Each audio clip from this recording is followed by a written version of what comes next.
शुरू करके और आखिर में जो हमारा पीडीसी मेंबर खड़ा देवेंद्र वाला छोरा उठता ही राम काम करके उठा दिया हाथ उसने उड़ेता है राम राम करके इस सारे इलाके को इस सारी सरदारी को प्रणाम करके अपनी बात कर।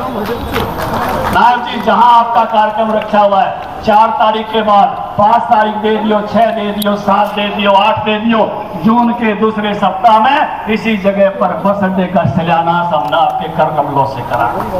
और हम एक काम के लिए नहीं बुलाएंगे, हमने कुलाने के कॉलेज का उद्घाटन भी कराना है, हमने पाटोदा के स्कूल का भी कराना है, हमारी कई बिल्डिंगें लाहौर लुहारी वाली भी तैयार है, जहां जहां हमारा काम तैयार है वहां बुलाएंगे आपको उसी समय में और एक सारे के सारे एक साथ काम कराने का काम करेंगे। भाई पम्मी मोटान अरिया पूजा इनने भी आपका बड़ा मनोरंजन किया है, इनका भी एक बार अभिनंदन कर दो।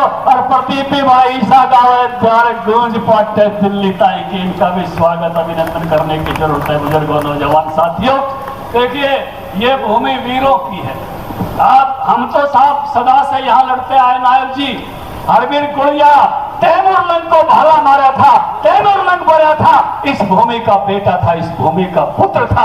यहाँ चाहे सेकंड वर्ल्ड वार की बात हो, चाहे फर्स्ट वर्ल्ड वार की बात हो, विक्टोरिया क्रॉस जीतने वाले उस समय का बहादुरी का सबसे बड़ा तगमा जीतने वाले कोई लोग थे तो हमारे इस इलाके के थे, झज्जर के इलाके के थे। चाहे यादव दराव दरियाव सिंह हो, चाहे छोटू राम बदलू राम जी जो है वो हो, बदलू सिंह जी हो, हम बहादुरी वाले लोग और बहादुरी को पसंद करते हैं। और इसलिए हम जब 300 धारा 70 टूटी तो हमने इतना मजा आया क्योंकि जब हम कहते हैं जिस कश्मीर को खून से सींचा वो कश्मीर हमारा है, हमारे हर गांव के नौजवान का खून कश्मीर की घाटियों में देश की एकता और अखंडता के लिए पड़ा है। और इसलिए 370 टूटी तो हम सबसे ज्यादा खुशी हुई। मैं थारे से एक बात पूछना चाहता हूँ, अगर यो भूपेंद्र वाला छोरा दीपेंद्र अगर होता एमपी तो 370 के पक्ष में वोट गिरता खिलाफ एक बार बोलता जोर तक। और ये कहे 370 उल्टी ले आगे तो क्या बादली वाले 370 उल्टी लेने के पक्ष में है? क्या बादली का इलाका चाहता है 370 उल्टी आए? क्या रोहतक की लोकसभा चाहती है 370 उल्टी आए? यही हमारा फैसला है। सुन लो भाई, यूसीसी का कानून आने वाला है, ये सबके भाई एक कानून से वो कहते हैं कि अल्पसंख्यकों के लिए अलग कानून, उनको अलग शादियों की इजाजत, अलग पारिवारिक सिस्टम की इजाजत। बाबा साहब अम्बेडकर ने मना किया था इस बात से, वो देश में कॉमन सिविल कोड चाहते थे। बाबा साहब के जो संविधान की जो बनाने की जो इच्छा थी बाबा साहब को उस समय रोका गया। और अब आनंद सागर जी कह रहे थे कि जो घोषणा पत्र बनाया है उसमें हमने लिखा है यूसीसी, हम यूनिफॉर्म सिविल कोड ले आएंगे। और हमारी वोट कहां जानी चाहिए बादली की?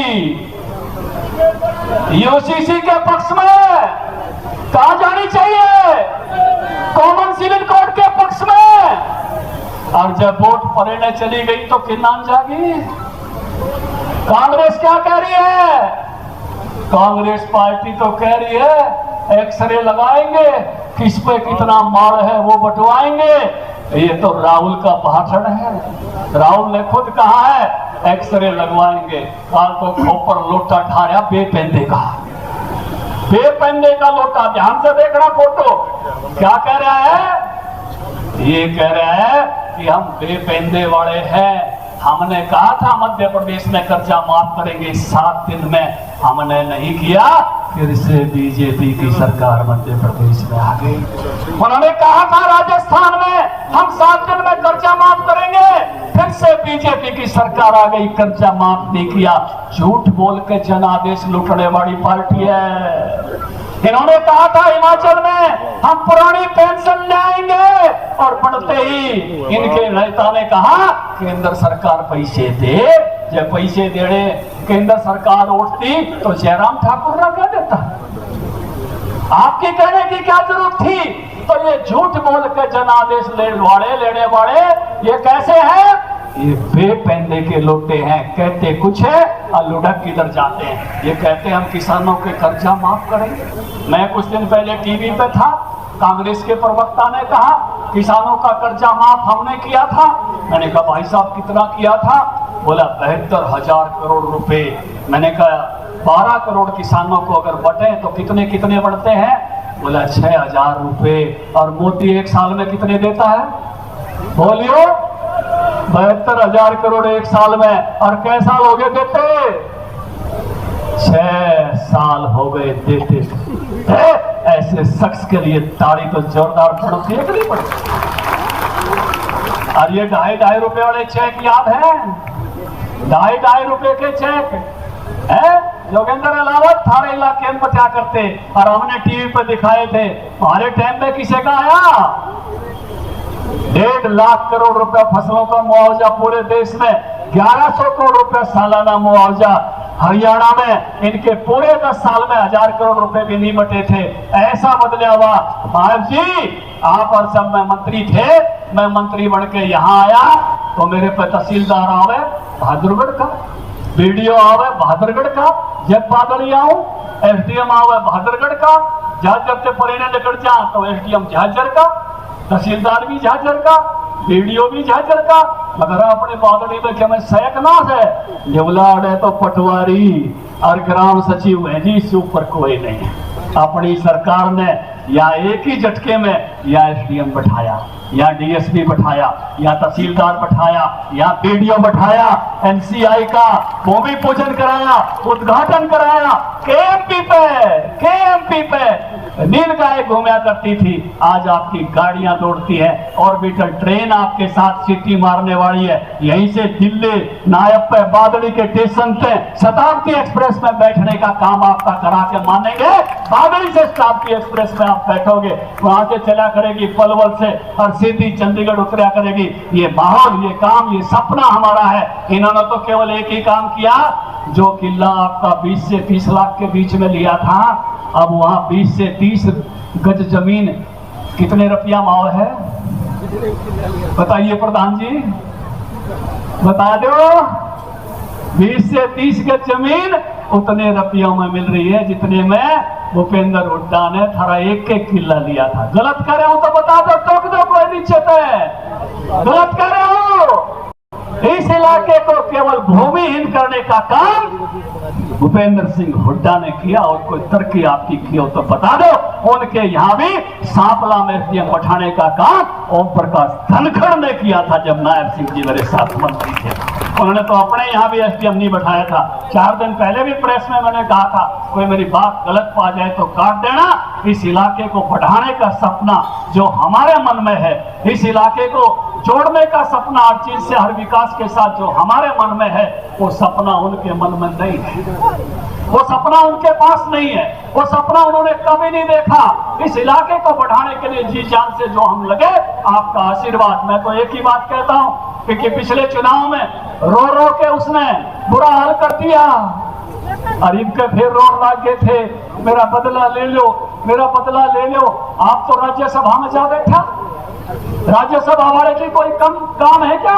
वहां एक कोठी 14 पंचमार्ग वाली और वह के वह ठाठ नुकसान किया तो केवल मेरे इलाके का किया, बादली हल्के का किया, नहीं तो 400-500 करोड़ रुपए यहाँ और लग जाते। इस सरकार में बढ़िया जगह पर बैठ के आपकी सेवा करने का मौका मिलता, वो मौका छीनने का काम लोगों ने किया। इस बार आप अपना गुस्सा जगा के रखना कि भाई साहब आप हमारा कुछ भला करके नहीं गए। इन 5 सालों में आपने आंसू, घड़ियाली आंसू दिखाकर हमको पीछे करने का काम किया है। हम आपकी बात को समझ गए। अरे हरियाणवी में तो हर कोई आदमी के कोई बालक ब्याह के कारण रोए, ब्याह को मारो रोए, तो कुर्बे खातर रोए तो अपनी खातर रोए। बता तो दो, तजर्बेकार आदमी हो, वो क्या खातर रोए? रमेश क्या खातर रोए? क्या खातर रोए? अपनी खातर रोयो, हल्के खातर नहीं रोयो। जगदीश ठीक कह रहे हैं। बुजुर्गों, नौजवान साथियों, ये है फर्क। हमारे आराध्य देव आप हैं। किसी ने पूछा हमसे, क्या आपने भगवान को देखा है? मैंने कहा हाँ, हमने जनता में भगवान को देखा है।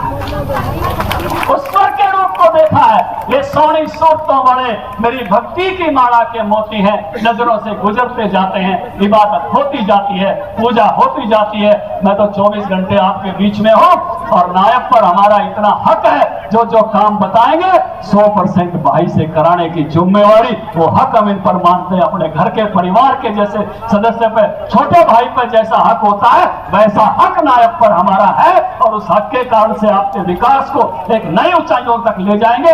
मैं तो आपके बीच में रोज बतलाता रहता हूं। आज नायब जी को सुनेंगे और बाद में इनका एक गाना भी सुनेंगे जोरदार। सबने उस गाने पे पूरा मस्ती के साथ, पूरी जनसभा अगर ने जोर नहीं लगाया, कल पूरी दिल्ली को ठमकते देखा हमने, और आज बादली उस गाने पर पूरे जोश के साथ, मंच भी साथ और आप भी साथ। उस कार्यक्रम के बाद ही अपन यहाँ से जाएंगे।